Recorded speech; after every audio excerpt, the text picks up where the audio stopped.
जय हिंद दोस्तों। Welcome to AP academy. आज हम लोग पढ़ेंगे मगध डायनेस्टी। देखिए, लास्ट क्लास में हम लोगों ने महाजनपद काल देखा था, जिसमें हमने पढ़ा था कि बौद्ध धर्म का जो लिटरेचर था अंगुत्तर निकाय, उसके अकॉर्डिंग उस कालखंड में 16 महाजनपद थी। उन 16 महाजनपदों में हमने देखा था कि उनकी कैपिटल और उनके अलग अलग रीजन्स।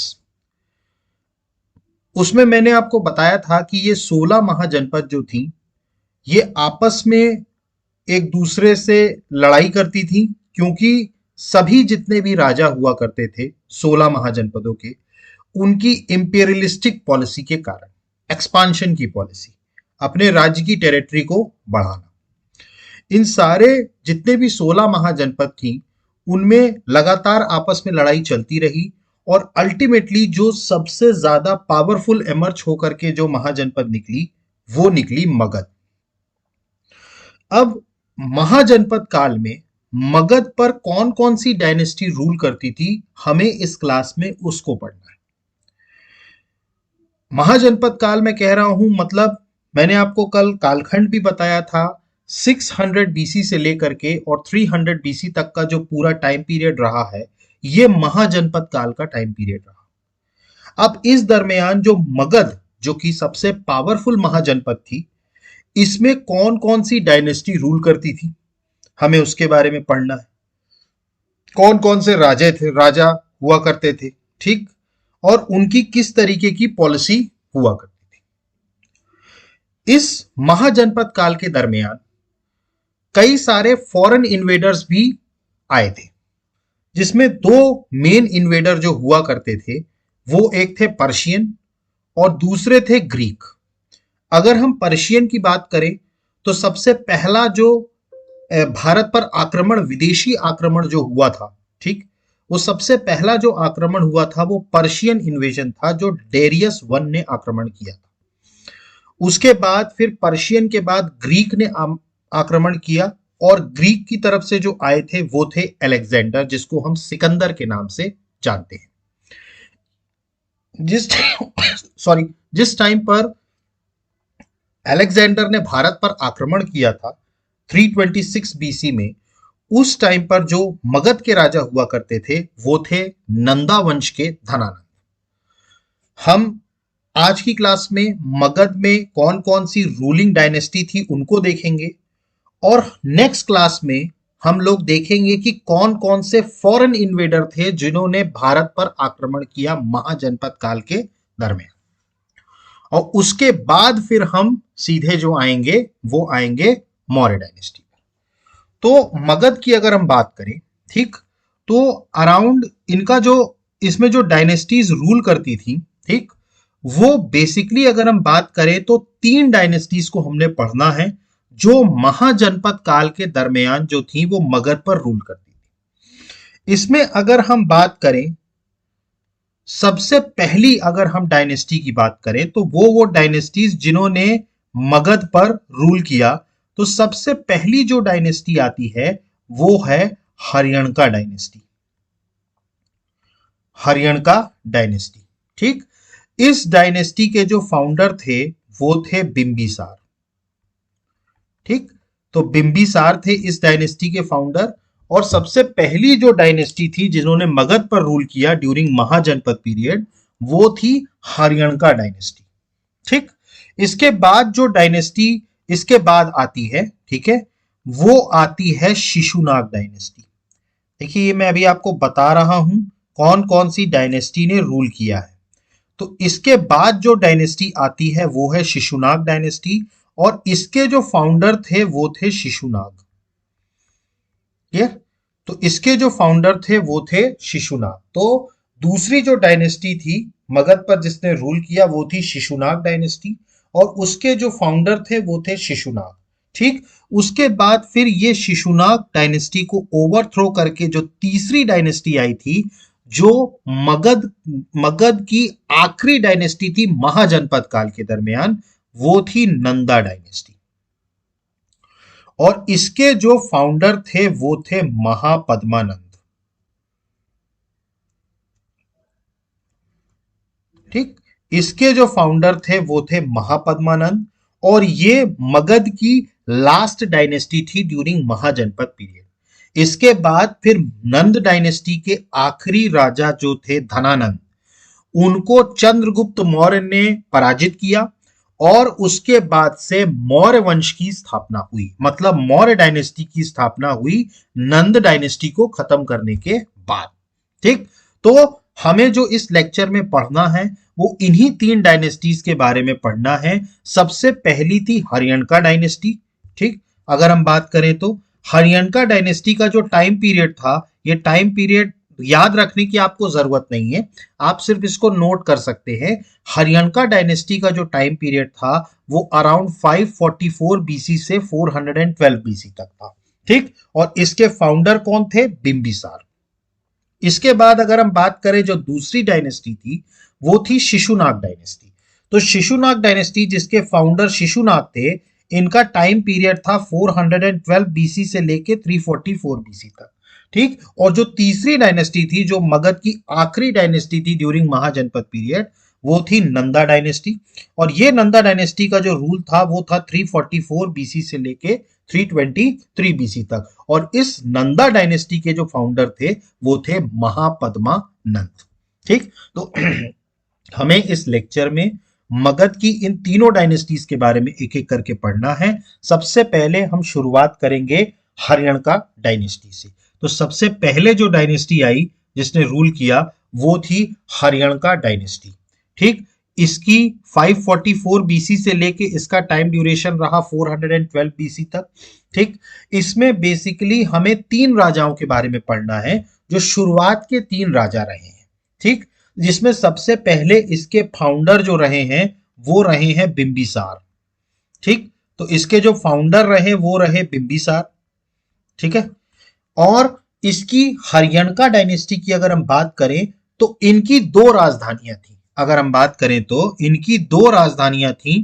पहली राजधानी थी वो थी राजगृह। ठीक। और जो दूसरी राजधानी थी, ठीक है, वो थी पाटलिपुत्र।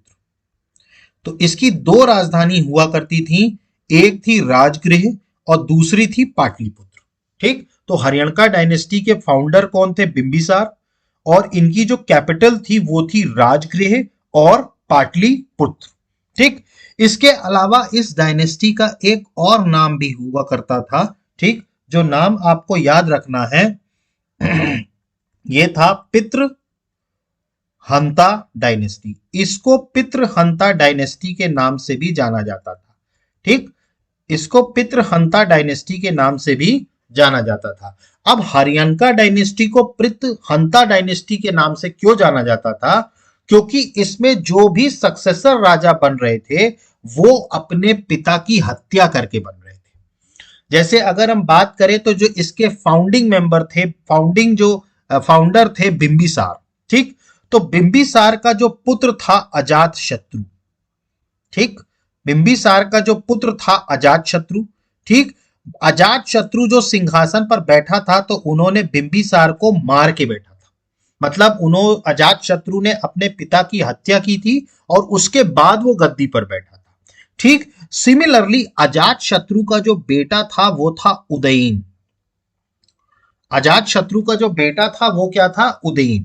तो उदयीन भी जब राजगद्दी पर बैठा तो उसने अपने पिता को मार दिया था। मतलब अजात शत्रु ने जिस तरह बिंबिसार को मार करके राजगद्दी हासिल की थी, वैसे ही उदयीन ने भी अपने पिता अजात शत्रु को मार करके गद्दी हासिल की थी। और उदयीन के बाद जो उसका बेटा हुआ उसने भी उदयीन को मार करके राजगद्दी हासिल की थी। तो यहां पर जो भी राजगद्दी हासिल कर रहा था वो अपने पिता की हत्या करके कर रहा था। इसीलिए इस डायनेस्टी को पितृहंतल डायनेस्टी भी कहा जाता है। पितृहंता डायनेस्टी समझ में आया आपको क्यों कहा जाता है? ये इसलिए कहा जाता है क्योंकि इसके जितने भी सक्सेसर हुए उन्होंने अपने पिता की हत्या करके ही वो राजगद्दी पर बैठे थे। ठीक। तो हरियणका डायनेस्टी में आपको तीन चीजें याद रखनी है। एक तो सबसे पहले इसके फाउंडर बिंबिसार, दूसरा इसको पितृहंता डायनेस्टी भी कहा जाता है, और इसकी दो राजधानियां रही हैं, एक रही है राजगृह और दूसरी रही है पाटलिपुत्र। ठीक। तो दो राजधानियां इसकी रही, राजगृह और पाटलिपुत्र। ठीक, तो हरियणका डायनेस्टी की बात करें तो इसको पितृहंता डायनेस्टी भी कहा जाता है। इसके अलावा इसकी दो कैपिटल रही, राजगृह और पाटलिपुत्र। ठीक, और उसके बाद अगर हम बात करें तो इसके जो फाउंडर थे वो थे बिंबिसार। ठीक, तो अब हम पढ़ेंगे बिंबिसार के बारे में। देखिए एक एक करके हम डायनेस्टीज के राजा के बारे में कुछ इंपॉर्टेंट पॉइंट्स पढ़ेंगे जो आपको पता होना चाहिए। तो सबसे पहले जो डायनेस्टी के जो इनके फाउंडर थे वो थे बिंबिसार। बिंबिसार का जो ड्यूरेशन था वो 544 बीसी से लेके 492 बीसी तक था। ठीक, ड्यूरेशन आपको याद नहीं रखना है, आपको सिर्फ ये एक आइडिया के लिए मैंने आपको यहां पर बता दिया। ठीक, अब अगर हम बिंबिसार की बात करें, ठीक, तो सबसे पहला पॉइंट तो बिंबिसार में ये आता है कि he is the founder of Haryanka dynasty. Haryanka Haryanka dynasty के ये फाउंडर माने जाते हैं बिंबिसार। ठीक है, इसके अलावा इनको दो टाइटल मिले हैं। ठीक है, इनको जो कहा जाता है एक तरीके से, ठीक, इनको कहा जाता है, एक जो इनको टाइटल मिला है वो मिला है श्रेणिका। ठीक, इनको क्या कहा जाता है, श्रेणिका कहा जाता है, और दूसरा जो इनको कहा जाता है सीनिया कहा जाता है। ठीक है, अब इनको श्रेणिका क्यों कहा जाता है, क्योंकि इनके अच्छे गुणों की वजह से इनको श्रेणिका कहा जाता था। बिंबिसार को अच्छे उनके गुणों की वजह से, मतलब उनके अच्छे प्रिंसिपल्स की वजह से उनको क्या बोला जाता था, श्रेणिका बोला जाता था। ठीक है, मतलब ये बात करें तो अच्छे गुणों की वजह से। ठीक, और अगर हम बात करें सेनिया की, तो इनको सेनिया क्यों कहा जाता था, तो ये पहले ऐसे रूलर रहे हैं जिन्होंने अपनी स्टैंडिंग आर्मी रखी थी। ये मगध के सबसे पहले ऐसे रूलर रहे हैं जिन्होंने अपनी स्टैंडिंग आर्मी रखी थी। स्टैंडिंग आर्मी का मतलब होता है स्थायित्व सेना। जैसे आज की डेट में हम बात करें तो हमारे इंडिया की जो आर्मी है वो स्टैंडिंग आर्मी है।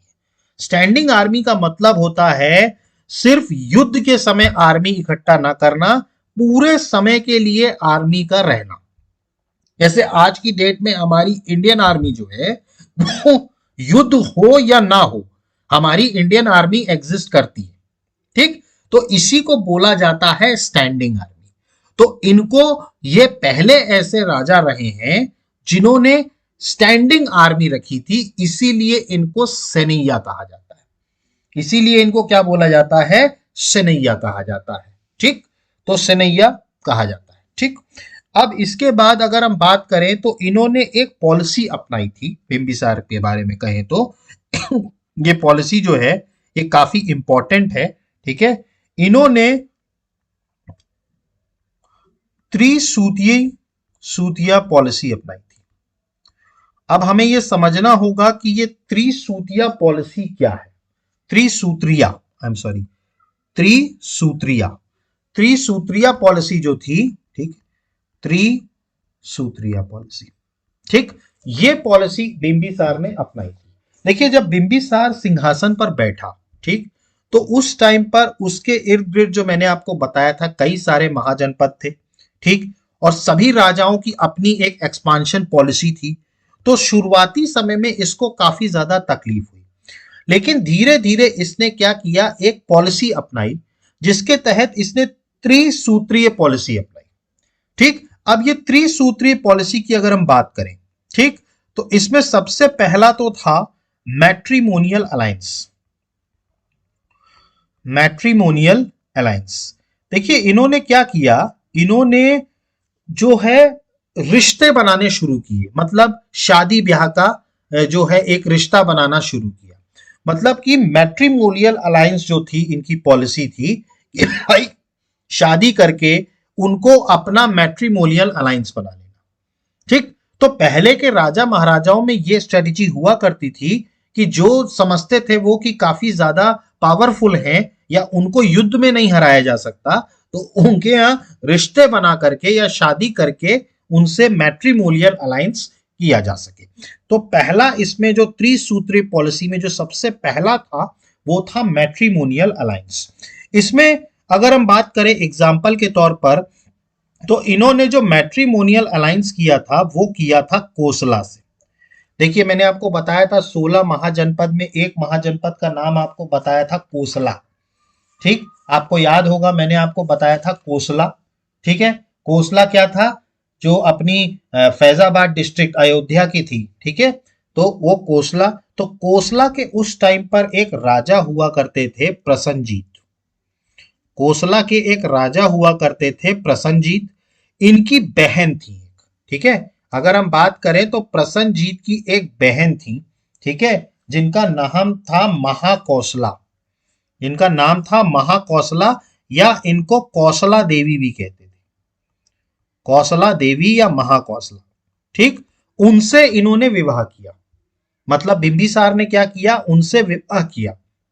कोसला के राजा थे प्रसन्नजीत, उनकी बहन थी कोसला देवी जी, जिनको महाकौशला भी कहा जाता था, ठीक। उनसे इन्होंने शादी करके मैट्रिमोनियल अलायंस किया। इसके बाद अगर हम बात करें तो इन्होंने वज्जी, एक आपको याद होगा वज्जी जनपद हुआ करती थी, मैंने आपको बताया था वज्जी 8 रिपब्लिकन वाली, जहां पर 8 रिपब्लिकन डायनेस्टी मिल करके क्या बनाया था, एक महाजनपद बनाई थी वज्जी, ठीक। और इस वज्जी का जो सबसे सुप्रीम वो हुआ करता था वो था वैशाली। मैंने आपको बताया था वैशाली में लिच्छावी लोग रूल किया करते थे, आपको याद होगा, ठीक। लिच्छावी रोल रूल किया करते थे और एक तरीके से ये सबसे रूलिंग क्लास हुआ करता था वज्जी का। तो इन्होंने क्या किया था उस टाइम पर, लिच्छावी के एक किंग थे चेतक, लिच्छावी के एक राजा थे चेतक, ठीक। उनकी बेटी थी एक, ठीक है, डॉटर अगर हम बात करें उसका नाम था चेलेना, ठीक। तो इन्होंने चेलेना से भी शादी करी थी। अब ये कौन थी, लिच्छावी किंग चेतक की बेटी थी, ठीक। तो देखिए यहां पर इन्होंने मैट्रिमोनियल अलायंस में अगर हम बात करें, ठीक, तो इन्होंने दो चीजें करी, एक तो कोसला, ठीक, जिसमें वहां के राजा प्रसन्नजीत की बहन से शादी करी, और वज्जी में जो लिच्छावी किंग थे चेतक, उनकी बेटी चेलना से इन्होंने शादी करी। तो इस तरीके से इन्होंने मैट्रिमोनियल अलायंस जो था वो स्टार्ट किया। ये इसके अलावा इन्होंने एक मद्र की जो थी, एक राजकुमारी थी, इसके अलावा इन्होंने एक और से भी शादी करी थी। ये मद्र की जो थी राजकुमारी थी, ठीक है, ये मद्र की राजकुमारी, इनका नाम था शेमा, ठीक। इनसे भी इन्होंने शादी करी थी, ठीक है। उस वक्त मद्र जो था एक था, ठीक, वहां के जो राजकुमारी थी शेमा, उससे भी इन्होंने शादी करी थी। तो ये सारे एग्जाम्पल्स थे मैट्रिमोनियल अलायंस के। तो त्रिसूत्री पॉलिसी में जो सबसे पहली पॉलिसी थी मैट्रिमोनियल अलायंस, इन्होंने शुरू की। इसके बाद अगर हम बात करें जो दूसरी पॉलिसी हुआ करती थी वो थी फ्रेंडशिप की, पॉलिसी ऑफ फ्रेंडशिप।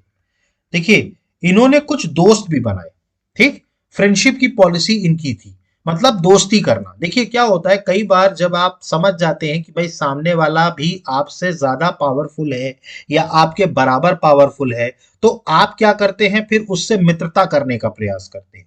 तो इन्होंने एक फ्रेंडशिप की पॉलिसी अपनाई। अब फ्रेंडशिप की पॉलिसी इन्होंने दो महाजनपदों के साथ बनाई। एक तो आपको याद होगा हमारे एमपी की अगर हम बात करें तो एमपी की एक महाजनपद थी अवंती, ठीक। मैंने आपको बताया था अवंती एक महाजनपद थी मध्य प्रदेश के मालवा रीजन में, ठीक। उनके राजा हुआ करते थे चंद्र प्रद्योत, उनके क्या हुआ करते थे, राजा हुआ करते थे चंद्र प्रद्योत। इससे इनसे इन्होंने क्या की, मित्रता करी। मतलब जो अवंती के राजा थे चंद्र प्रद्योत, उनसे इनकी मित्रता थी। आपको याद होगा चंद्र प्रद्योत को जॉन्डिस हो गया था, तो इन्होंने अपने रॉयल फिजिशियन जिसका नाम था जीविका, बिंबिसार ने अपने रॉयल फिजिशियन जीविका को उनके इलाज के लिए भेजा था, अवंती के राजा के इलाज के लिए, जिनका नाम था चंद्र प्रद्योत। तो उनसे इनकी दोस्ती थी। इसके अलावा जो गांधार के राजा उस टाइम थे, गांधार मतलब अपना जो तक्षशिला है, ठीक, उसके जो राजा हुआ करते थे उस टाइम पर वो थे पुशलेर सरीन। इस टाइम पे इनके राजा हुआ करते थे पुशलेर सरीन। इनके साथ भी इन्होंने दोस्ती का वो किया, ठीक। तो फ्रेंडशिप की अगर हम बात करें तो फ्रेंडशिप में इन्होंने एक तो अवंती के साथ जिसके राजा थे चंद्र प्रद्योत, उनके साथ दोस्ती करी, और उसके बाद जो गांधार के राजा थे, ठीक, पुशलीर सरीन, उनके साथ भी इन्होंने क्या किया, फ्रेंडशिप अलायंस किया, ठीक। तो एक तरफ था मैट्रिमोनियल अलायंस, ठीक है, और दूसरा था फ्रेंडशिप। अब तो तीसरा बचा, ठीक। जो तीसरा जो इनका त्रिसूत्री में बचा वो था अब वॉर, मतलब जिनसे दोस्ती भी नहीं हो सकती, जिनसे मैट्रिमोनियल अलायंस भी नहीं हो सकता, अब उनसे क्या करेंगे हम, युद्ध करके उनका साम्राज्य अपने में मिलाएंगे। और इसके जो सबसे जो प्रमुख एक तरीके से कहा जाए तो मैंने आपको बताया था अंग महाजनपद के बारे में। अंग महाजनपद जो मैंने आपको बताया था, ठीक, वो बिहार में ही थी, ठीक। और मैंने आपको ये भी बताया था कि ये पहली ऐसी महाजनपद थी जिसे मगध ने युद्ध में हरा करके अपने अंडर मिला लिया था। तो उस टाइम पर अंग के जो राजा थे ब्रह्मदत्त, अंग के जो राजा थे ब्रह्मदत्त, इनको बिंबिसार ने युद्ध में पराजित करके अंग को अपने अंदर मिला लिया था। तो यहां पर त्रिसूत्री पॉलिसी में इन्होंने तीन पॉलिसी अपनाई। पहला था मैट्रिमोनियल पॉलिसी, जिसके तहत इन्होंने कोसला, वज्जी और माद्रा में वैवाहिक संबंध के साथ अलायंस बनाया। इसके बाद दूसरा जो था वो था पॉलिसी ऑफ फ्रेंडशिप, जिसमें इन्होंने अवंती के चंद्रप्रद्योत और गांधार के पुष्लियर सरीन से मित्रता करी। और तीसरा जो था वो था युद्ध के जरिए, जिसमें इन्होंने अंग महाजनपद के ब्रह्मदत्त को युद्ध में हरा करके और उनके साम्राज्य को मगध में मिला लिया था। ठीक, तो इनका त्रिसूत्रीय पॉलिसी आपको समझ में आया। ठीक, तो इसके ठीक, तो ये बिंबिसार का था। ठीक, तो बिंबिसार के बारे में एक तो सबसे पहली बात तो इनको श्रेणिका या सेनिया के नाम से जाना जाता था। श्रेणिका अच्छे गुणों के कारण, और सेनिया क्यों, क्योंकि ये पहले स्टैंडिंग आर्मी रखने वाले। ठीक, इसके अलावा त्रिसूत्रीय पॉलिसी इनकी थी। ठीक, त्रिसूत्रीय पॉलिसी मैंने आपको बताया। ठीक, इसके अलावा एक पॉइंट और इंपॉर्टेंट है, ये एक लौते ऐसे रूलर हैं जो महावीर स्वामी से भी मिले और गौतम बुद्ध से भी मिले। देखिए, ये एक लौते पूरे मगध के ऐसे राजवंश के रहे हैं राजा, जो जैनिज्म के जो प्रमुख रहे 24वें तीर्थंकर महावीर स्वामी से भी मिले हैं और गौतम बुद्ध से भी मिले। ठीक, तो ये ओनली ऐसे रूलर रहे। ठीक, इसके अलावा मैंने आपको बताया बिंबिसार ने अपना एक रॉयल फिजिशियन जीविका को भेजा था अवंती के चंद्र प्रद्योत की मदद करने के लिए, क्योंकि उनको जॉन्डिस हो गया था। इसके अलावा मैंने आपको बताया इन्होंने अंग प्रदेश पे हमला करके, अंग देश पे हमला करके और वहां के राजा ब्रह्मदत्त को हराया और उनके किंगडम को एनेक्स कर लिया। क्लियर हुआ ये सारी चीजें। ठीक, और इसके बाद इन्होंने जो अपनी राजधानी बनाई बिंबिसार ने, ठीक, तो वो आपको याद रखना है, मगध की जो राजधानी थी राजगृह, राजगृह शहर की स्थापना करने वाले जो थे वो थे बिंबिसार। बिंबिसार थे जिन्होंने नई कैपिटल बनाई थी मगध की। इससे पहले, राजगृह से पहले जो कैपिटल हुआ करती थी मगध की, वो थी ग्रीवराज। ग्रीवराज मैंने आपको बताया था, ग्रीवीराज। ठीक, तो ग्रीवीराज से अपनी राजधानी बदल की राजगृह करने वाले जो थे वो थे बिंबिसार। तो बिंबिसार ने राजगृह नामक शहर की भी स्थापना की थी। क्लियर है ये? ठीक, तो ये सारे पॉइंट्स थे बिंबिसार के बारे में। ठीक, तो सबसे पहला पॉइंट क्या था, ही is the real founder of the dynasty, ये इस साम्राज्य के रियल फाउंडर रहे। दूसरा, इनको श्रेणिका या सेनिया भी कहा जाता था। श्रेणिका अच्छे गुणों के कारण और सेनिया पहले रूलर जिन्होंने स्टैंडिंग आर्मी रखी। इसके बाद अगर हम बात करें एडॉप्टेड त्रिसूत्रीय पॉलिसी, ये मैंने आपको बताया त्रिसूत्रीय पॉलिसी क्या है। इसके बाद अगर हम बात करें only ruler who met both Mahavir Swami and Gautam Buddha, Mahavir Swami और गौतम बुद्ध दोनों से मिलने वाले पहले एकलौते राजा थे ये। फिर इसके बाद मैंने आपको बताया मैट्रिमोनियल अलायंस के तहत इन्होंने 3 शादियां करी, एक कोसला देवी, एक चेलना और एक खेमा।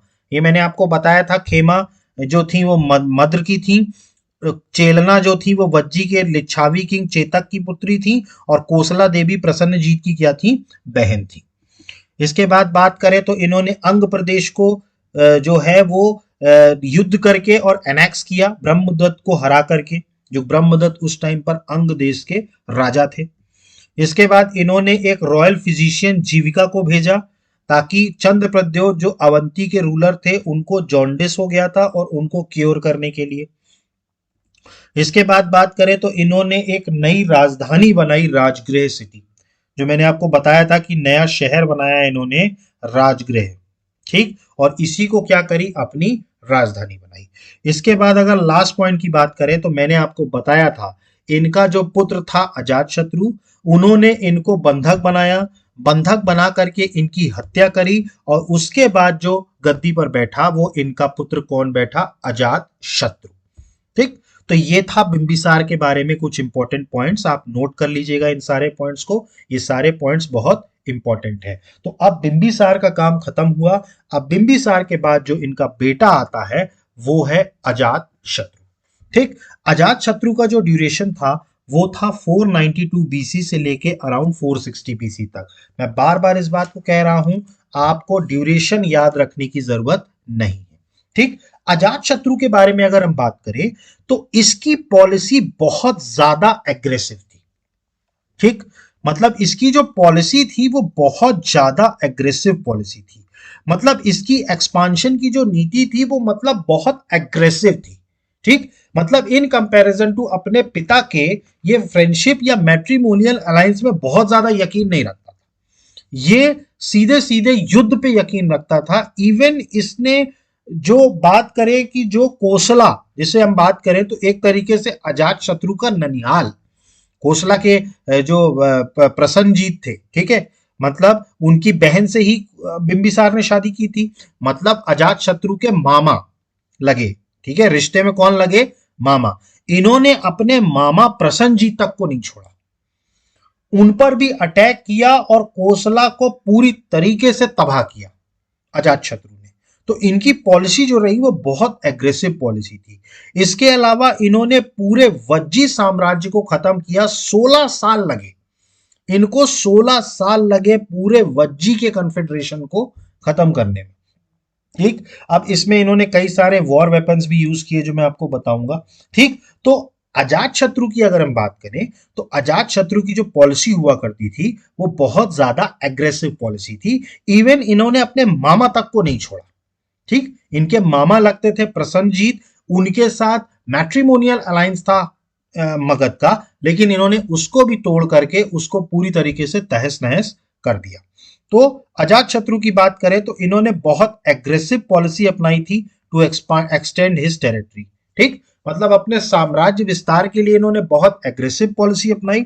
और दूसरा जो था, इन्होंने कोसला के किंग, मैंने आपको बताया प्रसन्नजीत, उनको भी पूरी तरीके से तबाह किया और वज्जी कन्फेडरेशन को भी खत्म किया 16 साल के लॉन्ग कैंपेन के बाद। ठीक, देखिए वज्जी कन्फेडरेशन जो था ये बहुत मजबूत था। मैंने आपको बताया था वज्जी 8 रिपब्लिक्स मिल करके एक महाजनपद बना था, तो इनको हराना इतना आसान नहीं था। तो इन्होंने भी सबसे पहले अजात शत्रु की हम बात करें तो अजात शत्रु ने वज्जी में भी फूट डालो राज करो की नीति अपनाई थी। फूट डालो राज करो की मतलब इनके जो 8 रिपब्लिक हुआ करते थे उनके में आपस में एक दूसरे के प्रति लड़ाई करवाना, क्योंकि ये समझ गए थे कि डायरेक्टली हम वज्जी को नहीं जीत सकते। इनको 16 साल का कैंपेन लग गया था वज्जी को कंट्रोल करने में। तो इनको एक बात समझ में आ गई कि भाई जब तक इन रिपब्लिक्स को आपस में नहीं लड़वाया जाएगा तब तक हम वज्जी कन्फेडरेशन, वज्जी पर जो है अपना प्रभुत्व नहीं बना पाएंगे। तो इनके दो बहुत ही प्रमुख डिप्लोमेट्स हुआ करते थे। अगर हम बात करें अजात शत्रु की, आपको इन दोनों के नाम याद रखने हैं। एक हुआ करता था सुनिधा, ठीक है, एक का नाम था सुनिधा, ठीक, और जो दूसरे का नाम था वो था वत्साकर, वत्साकर। ठीक, इनके दो प्रमुख एक तरीके से कहा जाए डिप्लोमेट्स थे, सुनिधा और वत्साकर। ठीक, इन्होंने क्या किया, अजात शत्रु ने सुनिधा और वत्साकर को वज्जी भेजा और इन्होंने निर्देश दिया कि इनमें आपस में फूट डलवाओ। ठीक, क्योंकि डायरेक्टली वज्जी को नहीं हरा पा रहे थे। तो इन्होंने क्या किया, सुनिधा और वत्साकर ने क्या किया, वज्जी को में आपस में रिपब्लिकन्स को क्या किया, वहां पर इन्होंने रहते रहते इन्होंने आपस में उनको लड़वाना शुरू कर दिया। और जब लड़वाना शुरू कर दिया तो वज्जी कमजोर पड़ा, और वज्जी जब कमजोर पड़ा तब अजात शत्रु ने अटैक करके वज्जी को खत्म किया। ठीक, लेकिन अभी भी वॉर के समय में अजात शत्रु की अगर हम बात करें तो इनके पास दो ऐसे मेजर वेपन्स थे जिनके दम पर इन्होंने वज्जी को खत्म किया था। मतलब डिसइंटीग्रेट तो करने के बाद भी वज्जी को हराना मैदाने जंग में इतना आसान नहीं था, लेकिन अजात शत्रु के पास दो ऐसे हथियार थे जिनका इस्तेमाल करके वज्जी कन्फेडरेशन को पूरी तरीके से खत्म किया गया। तो अब इनके जो दो वेपन हुआ करते थे, एक था रथ मूसला, ठीक, और दूसरा था महाशिलाकंटका। ठीक। सबसे पहले अगर हम रथ मूसला की बात करें तो देखिए ये एक तरीके से एक सर्कल हुआ करता था जिसके चारों तरफ ब्लेड हुआ करती थी। ठीक। और इसको क्या किया जाता था, रथ के आगे बांध दिया जाता था और फिर ये रथ के साथ क्या होता था, बहुत तेजी से घूमता था और इसके चारों तरफ क्या लगे हुए थे, ब्लेड लगे हुए थे। तो जो भी उस रथ के करीब आता था वो ब्लेड से क्या करता था, उसको काट देता था। ठीक। तो ये जो रथ मूसला था, देखिए आपने बाहुबली मूवी देखी हो, ठीक है, बाहुबली मूवी में ये हथियार दिखाया गया है। उसमें रथ के नीचे एक गोल रहता है और उसके चारों तरफ क्या लगे होते हैं, ब्लेड लगे होते हैं। तो वो घिर घिर घिर घिर करके घूमता है। ठीक। और जितने भी लोग सामने आते जाते हैं उनको काटता जाता है। ठीक।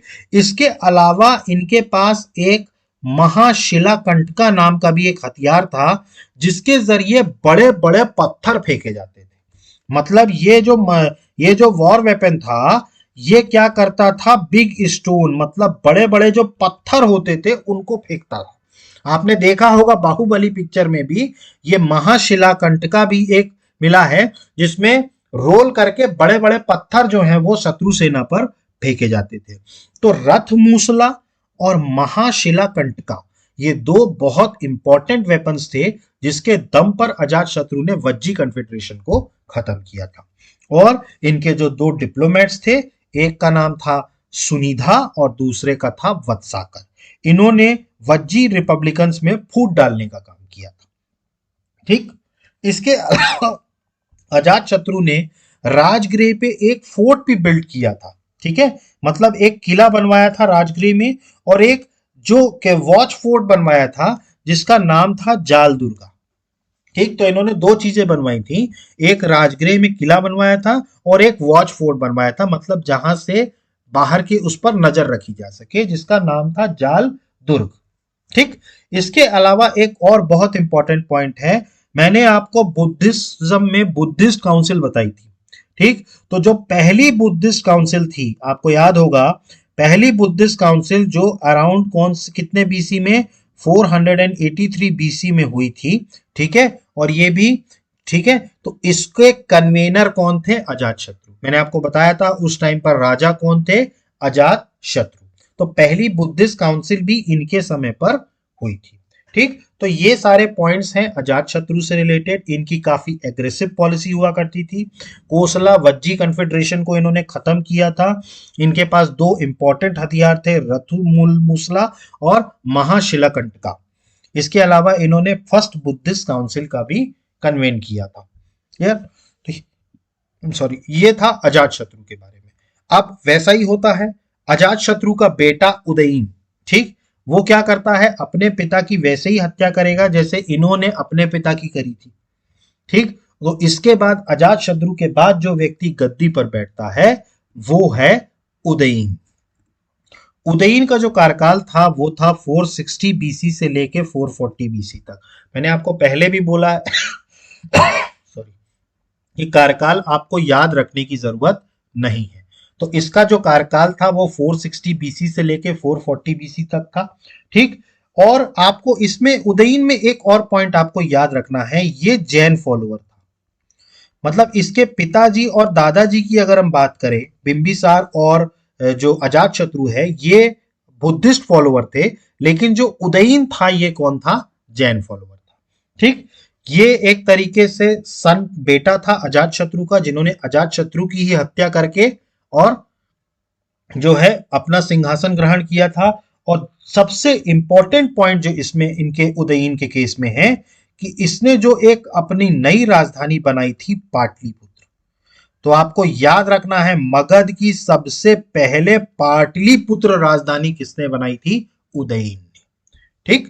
पाटलिपुत्र जो राजधानी थी वो किसने बनाई थी, उदयीन ने बनाई थी। और पाटलिपुत्र वो जगह है जो 3 नदियों से घिरी हुई है। ठीक है, मतलब 3 नदियों से घिरी हुई है, गंगा, ठीक, गंगा नदी से घिरी हुई है, ठीक। इसके अलावा सोन, ठीक। और तीसरी जो है वो है गंडक। तो ये तीन नदियों से घिरी हुई है पाटलिपुत्र, जो आज का बिहार का पटना है। आज का क्या है?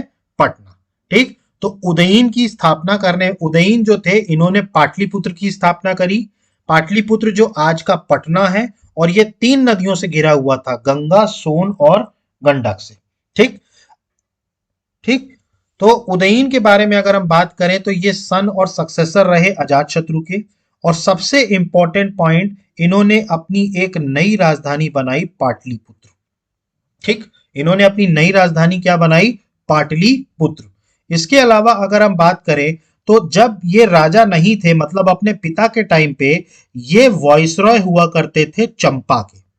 चंपा आपको याद होगा, चंपा मैंने आप लोगों को बताया था, चंपा किसकी राजधानी हुआ करती थी? अंग महाजनपद की। अंग महाजनपद की राजधानी क्या हुआ करती थी? चंपा हुआ करती थी। क्लियर?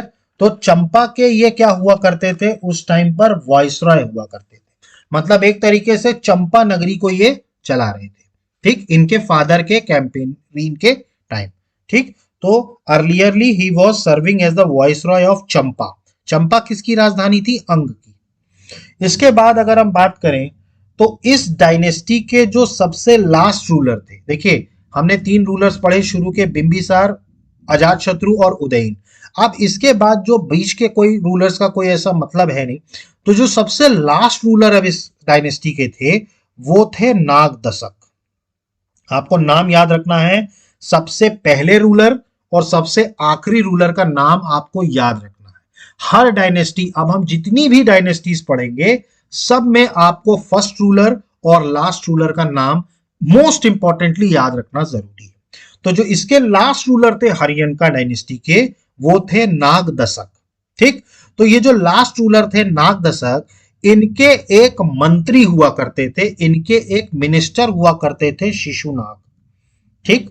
तो इनके एक मिनिस्टर हुआ करते थे शिशुनाग, उन्होंने ही इनकी हत्या करी नागदशक की, और शिशुनाग ने नए वंश की स्थापना करी, जो हम अगला पढ़ेंगे, शिशुनाग वंश, शिशुनाग डायनेस्टी, ठीक। तो लास्ट रूलर जो हरियंका डायनेस्टी के थे नागदशक, इनके मंत्री हुआ करते थे शिशुनाग। तो शिशुनाग ने क्या किया? नागदशक की हत्या करी, और हत्या करने के बाद अपने वंश की स्थापना करी, जिसे कहा जाता है शिशुनाग डायनेस्टी, ठीक। हरियणका वंश के बाद जो अगला वंश जो है मगध पर राज करेगा वो है शिशुनाग डायनेस्टी। शिशुनाग डायनेस्टी का जो ड्यूरेशन था वो था 412 बीसी से 344 बीसी तक। इसके जो फाउंडर थे, ठीक, वो थे शिशुनाग, ठीक। और इसकी भी दो राजधानियां हुआ करती थी। एक थी वैशाली, वैशाली इसकी राजधानी थी, और दूसरी जो इसकी राजधानी थी वो थी पाटलिपुत्र, ठीक। जैसा मैंने आपको बताया, हरियणका की दो राजधानी थी, एक थी राजगृह, ठीक। और दूसरी जो थी वो थी पाटलिपुत्र, ठीक। और इसकी भी दो राजधानियां हुआ करती थी, एक थी वैशाली और दूसरी क्या थी? पाटलिपुत्र, ठीक। इसके फाउंडर कौन थे? शिशुनाग। जो जो लास्ट किंग थे हरियणका डायनेस्टी के, नागदशक, उनके मंत्री हुआ करते थे।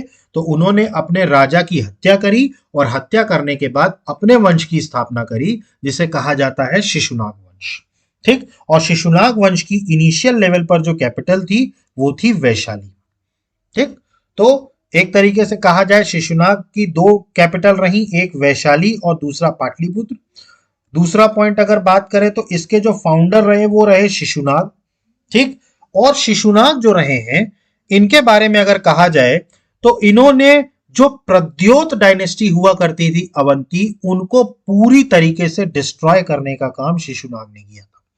देखिए, प्रद्योत वही है, चंद्र प्रद्योत, जो एक तरीके से अवंती के जो बिंबिसार, जो हरियणका वंश के जो संस्थापक थे, उनके मित्र हुआ करते थे।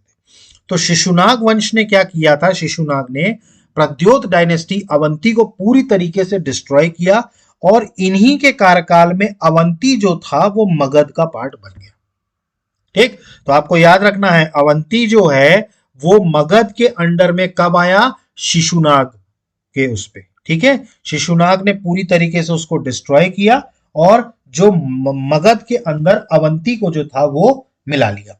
इसके अलावा इसने एक और महाजनपद को डिस्ट्रॉय किया जो थी वत्स।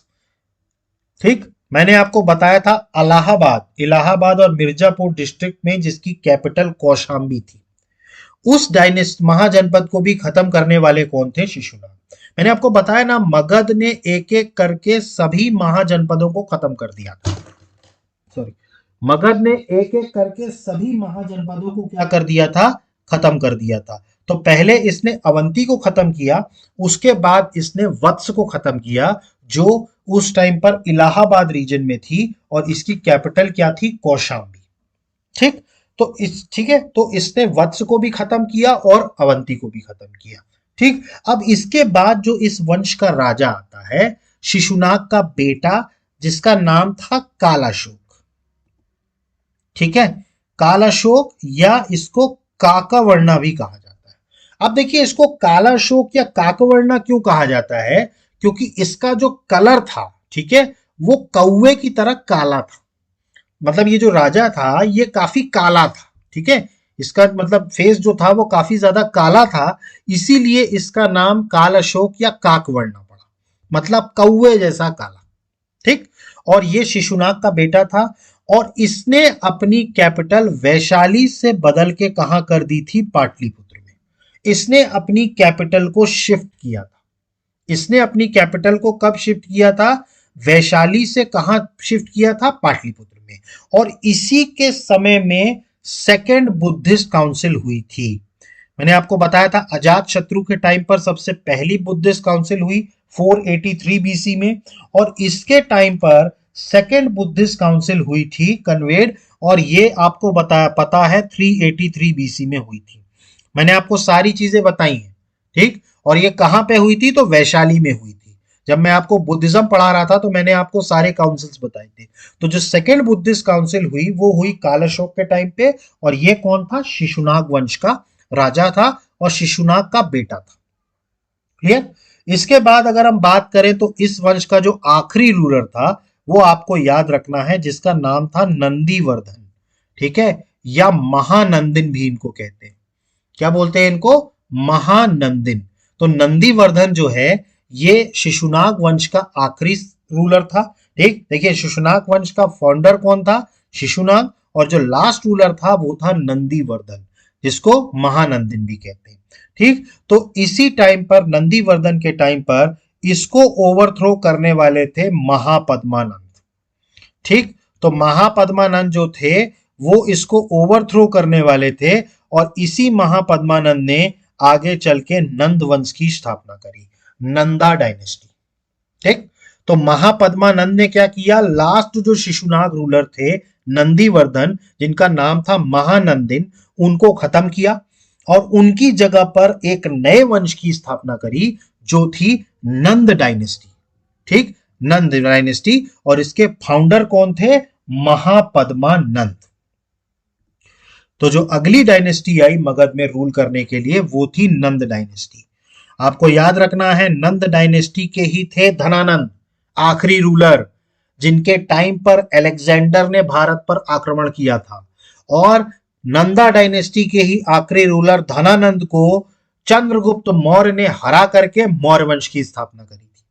तो ये वही नंदा डायनेस्टी है, और इसी नंदा डायनेस्टी के जो फाउंडर थे वो थे महापद्मानंद। ठीक, तो इसके जो फाउंडर थे वो थे महापद्मानंद, और इनकी जो राजधानी थी वो थी पाटलिपुत्र। तो आपको याद रखना है नंद वंश की जो राजधानी रही वो क्या रही? पाटलिपुत्र। ठीक, और इसके जो फाउंडर हुआ करते थे वो थे महापद्मानंद। ठीक, ये बहुत ही ज्यादा ब्रेव, एक तरीके से कहा जाए तो बहुत ही सॉलिड किंग हुआ करते थे, बहुत ज्यादा ब्रेव हुआ करते थे। इनको कई सारे टाइटल्स भी दिए गए। अगर हम बात करें तो महापद्मानंद को कई सारे टाइटल से भी नवाजा गया, जिसमें टाइटल्स में आते हैं सबसे पहले इनको कहा जाता था उग्रसेना। ठीक, इनका जो टाइटल था सबसे पहला वो क्या था? उग्रसेना। उग्रसेना मतलब एक ऐसे लॉर्ड जिनकी आर्मी बिल्कुल फियरलेस होती है। फियरलेस मतलब इनकी आर्मी मतलब डरती ही नहीं थी। ठीक, फियरलेस आर्मी, मतलब जो बिल्कुल किसी से भी ना डरे। ठीक, एक तो उग्र सेना इनका था। ठीक, इसके बाद इनको इकरत की उपाधि दी गई थी, क्योंकि क्योंकि ये नॉर्थ इंडिया के सबसे पावरफुल रूलर थे। नॉर्थ इंडिया के सबसे पावरफुल, उत्तर के सबसे पावरफुल जो रूलर हुआ करते थे उनको इकरत कहा जाता था। तो इकरत की उपाधि इनको इसलिए मिली थी क्योंकि इन्होंने पूरे, एक तरीके से कहा जाए तो, एक्चुअल में अगर बोला जाए तो बहुत प्रॉपर तरीके से अगर मगध के एम्पायर को एक्सपांड किया किसी ने तो वो महापद्मानंद ने किया। इसीलिए इनको इकरत का टाइटल दिया गया था, क्योंकि ये पूरे नॉर्थ इंडिया पे रूल कर रहे थे। इवन महापद्मानंद की बात करें तो इन्होंने कुरु महाजनपद को खत्म किया, इन्होंने पांचाल महाजनपद को खत्म किया। मतलब ये सारी महाजनपद जो बहुत इंपॉर्टेंट इंपॉर्टेंट महाजनपद हुआ करती थी सबको खत्म किया इन्होंने। ठीक, इसके अलावा जो साउथ में एक महाजनपद हुआ करती थी असक्का नाम से, मैंने आपको बताया था दक्षिण भारत की। ठीक, इसके अलावा छेदी महाजनपद जो मध्य, जो बुंदेलखंड एरिया में थी, उसको भी खत्म करने वाले कौन थे? महापद्मानंद, क्योंकि इनकी सेना जो थी वो बहुत ज्यादा फियरलेस थी। ठीक, इसके अलावा इनको सर्व शांत्रणक ट्रंक सर्व शांत्रण की भी उपाधि दी गई है। ठीक, सर्व शांत्रा टंक। अब देखिए इनको सर्व शांत्रा टंक क्यों कहा जाता है? सभी क्षत्रियों का नाश करने वाले। ठीक, सभी जितने भी क्षत्रिय थे, ठीक है, सभी क्षत्रियों का नाश करने वाले ये कहलाते थे महापद्मा नंद। और आपको याद रखना है, नंदा डायनेस्टी सबसे पहली शूद्र डायनेस्टी है। आपको याद रखना है, सबसे पहली फर्स्ट शूद्र डायनेस्टी। ये शूद्र थे, जितने भी धनानंद और ये महापद्मानंद जो थे ये सब क्या थे? शूद्र थे। तो सबसे पहली शूद्र डायनेस्टी रही है मगध की नंदवंश। ठीक, तो आपको याद रखना है सबसे पहली शूद्र डायनेस्टी ये रही है। और इनको 3 टाइटल दिए गए थे। उग्रसेना मतलब फियरलेस आर्मी का लॉर्ड होना, इकरत मतलब नॉर्दर्न इंडिया का रूलर होना, और सर्वशंकरण मतलब सभी क्षत्रियों का नाश करने वाला। ठीक, तो ये था महापद्मानंद। ठीक, मैंने आपको बताया कि ये पहला ऐसा एम्पायर बिल्डर था। ठीक है, ये इसने अपने साम्राज्य को बहुत ज्यादा एक्सपांड किया था। आप सोचिए, कुरु को हराया, पंचाल को हराया, असका को हराया, छेदी को हराया, और भी कई सारी जनपदों को इन्होंने हराया। तो मतलब इनके टाइम पर जो मगध था वो काफी ज्यादा एक्सपांड किया था। ठीक, तो महापद्मानंद जो थे नंदा वंश के जो रूलर थे, ठीक है, नंदा वंश के संस्थापक। ठीक, और अगर हम बात करें तो ग्रीक का एक राइटर हुआ करता था कोटियस। कोटियस ने यह बताया कि नंद वंश की जो सेना हुआ करती थी वो बहुत ज्यादा बड़ी हुआ करती थी। नंद वंश के जो था उसकी सेना जो थी वो बहुत ज्यादा बड़ी हुआ करती थी। आप कल्पना करिए, इनकी सेना में 3000 तो हाथी थे। इनकी सेना इतनी बड़ी थी और इतने हाथी थे कि इनकी सेना देख करके ही अलेक्जेंडर की आर्मी थर्रा गई थी। अलेक्जेंडर जो आक्रमण करने आया था धनानंद के टाइम, उसकी सेना की हिम्मत नहीं हुई नंद वंश से टकराने की, क्योंकि उनकी सेना देख करके वो घबरा गए थे। 3000 हाथियों की सेना। ठीक, 2 लाख इनके में पैदल चलने वाले सैनिक थे। इसके अलावा बात करें तो 2000 रथ थे इनके पास। मतलब इतनी विशाल सेना थी नंदवंश की कि इनकी सेना देख के अलेक्जेंडर, जो कि पूरे विश्व को जीतता हुआ चला आ रहा था, उस आर्मी के पैर थर्रा गए देख के। और 3000 तो हाथी हुआ करते थे, 2000 घुड़सवार, 2000 रथ, इसके अलावा 2 लाख की पैदल सेना। तो कुर्टिस के मुताबिक, जो ग्रीक राइटर था, इनका सक्सेस होने का एक और रीजन भी है कि इनकी जो सेना थी वो बहुत ज्यादा बड़ी थी। ठीक, तो अगर हम बात करें, सबसे पहले तो मैंने आपको बताया he was the first empire builder of Indian history. और इसके बाद according to Curtius Greek writer, the Nanda rulers maintained a strong and huge army. बहुत बड़ी और बहुत विशाल सेना इनकी हुआ करती थी। मैंने आपको बताया 3,000 हाथी, 2,000 घुड़सवार, 2,000 रथ, इसके अलावा 2 लाख पैदल सैनिक, इतनी बड़ी आर्मी, आप सोचिए। ठीक, तो ये था। ठीक, अब इसके बाद महापद्मानंद के बाद इनके कई सारे बेटे हुए। आपको बता दूं टोटल 8 बेटे थे इनके। ठीक है, तो 8 इनके बेटों ने सक्सीड किया इनको, महापद्मानंद को। ठीक, और जो सबसे लास्ट रूलर थे, ठीक है, अगर हम बात करें तो जो सबसे लास्ट रूलर थे इस वंश के वो थे धनानंद। ठीक, तो आपको सिर्फ लास्ट रूलर याद रखना है, धनानंद, और इसके फाउंडर जो थे वो थे महापद्मानंद। ठीक, अब धनानंद को अगर हम बात करें तो जो ग्रीक टेक्स्ट है, ठीक है, आपको याद होगा धनानंद के समय में ही अलेक्जेंडर का आक्रमण हुआ था। अराउंड कौन से बीसी था? 326 बीसी में अलेक्जेंडर ने आक्रमण किया था भारत के ऊपर। ठीक, तो उस टाइम पर भारत का मतलब एक तरीके से कहा जाए मगध का राजा कौन था? धनानंद। ठीक, तो धनानंद को जो ग्रीक टेक्स्ट है, ठीक है, अगर हम बात करें तो उसमें इसका नाम था एग्रमिस या जेंड्रमिस। मतलब जो ग्रीक टेक्स्ट था उसमें जो धनानंद था उसका नाम दिया था एग्रमिस और जेंड्रमिस। ठीक, और इन्हीं के टाइम पर अलेक्जेंडर ने इन्वेड किया 326 बीसी में, और यही लास्ट रूलर थे मगध डायनेस्टी के, और उसके बाद इनको ओवरथ्रो किया चंद्रगुप्त मौर्य ने। ठीक, with the help of Chanakya. Chanakya की मदद से चंद्रगुप्त मौर्य ने धनानंद को खत्म किया, नंद वंश को खत्म किया और मौर्य वंश की स्थापना करी। तो इसके बाद जो आता है वो आता है मौर्य काल, मौर्य डायनेस्टी। तो ये था मगध डायनेस्टी। ठीक, मगध के बारे में मैंने आपको बताया कि 3 डायनेस्टीज ने यहां पर रूल किया।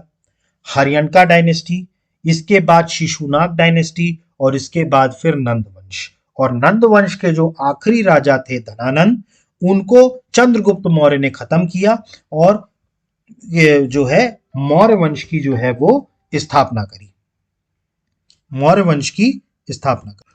तो इन्होंने मौर्य वंश की फिर स्थापना करी। ठीक, तो यहां पर आकर के हमारा मगध एम्पायर खत्म होता है। तीनों डायनेस्टीज के रूलर्स के बारे में हमने पढ़ लिया। अब हमें इसके बाद मौर्य वंश पे जाने से पहले, मौर्य डायनेस्टी पर जाने से पहले, इस महाजनपद काल के दौरान जो फॉरेन इन्वेजन हुए उसके बारे में हमें पढ़ना है पहले। ठीक है, तो विदेशी आक्रमण जो हुआ, ठीक, ठीक है, तो उसके बारे में हमें पढ़ना है। क्या रीजंस थे जिसके कारण फॉरेन इन्वेजन हुआ? ठीक, फिर उसके बाद कौन से ऐसी कमियां थी, या कौन से ऐसे कहा जाए कि हमारे भारत में कौन सी ऐसी कमी थी जिस कमी का फायदा उठा करके जो है फॉरेन जो है वो इन्वेडर्स आए। फिर इसके बाद हम 2 तरीके के इन्वेडर्स इसमें पढ़ेंगे, एक तो पर्सियन जो कि ईरानियन इन्वेजन जो हुआ था, और इसके बाद जो दूसरे पढ़ेंगे वो पढ़ेंगे मैसोडोनियन, मतलब जो ग्रीक इन्वेजन हुआ था। मतलब हम पढ़ेंगे अलेक्जेंडर के बारे में और उसका क्या इम्पैक्ट पड़ा। मतलब जाहिर सी बात है, देखिए कोई भी फॉरेन इन्वेडर आता है तो उसका कोई ना कोई इम्पैक्ट पड़ता है। ठीक, तो हम देखेंगे कि इनका क्या इम्पैक्ट पड़ा पर्शियन के इन्वेजन से और जो है ग्रीक के इन्वेजन से। डेरियस वन के बारे में पढ़ेंगे, ज़र्क्सीस के बारे में पढ़ेंगे, हम लोग अलेक्जेंडर के बारे में पढ़ेंगे। ठीक, तो ये हम देखेंगे नेक्स्ट क्लास में। ठीक, और उसके बाद फिर हम मौर्य डायनेस्टी में एंटर कर जाएंगे। उसके पहले हमने जो 16 महाजनपद पढ़ी, इसके अलावा हमने जो मगध डायनेस्टी को देखा, और हमने जो इसके बाद जो फॉरेन इन्वेजन देखेंगे, इससे रिलेटेड कुछ इंपॉर्टेंट ऑब्जेक्टिव क्वेश्चंस जो प्रीवियस ईयर पेपर्स में आए हैं हम उसको देखेंगे। तो मौर्य डायनेस्टी में जाने से पहले हम इनके इंपॉर्टेंट ऑब्जेक्टिव क्वेश्चंस को देखेंगे, और उसके बाद फिर हम एंटर करेंगे मौर्य डायनेस्टी में। तो आई होप कि आपको सारी चीजें समझ में आ गई होंगी। अगर इसके बाद भी आपको कोई डाउट उठ रहा है तो प्लीज कमेंट बॉक्स में मेंशन कीजिए। अदरवाइज हमारे चैनल को लाइक कीजिए, सब्सक्राइब कीजिए और मैक्सिमम से मैक्सिमम शेयर कीजिए। So guys, thank you, have a good day, जय हिंद, नमस्कार।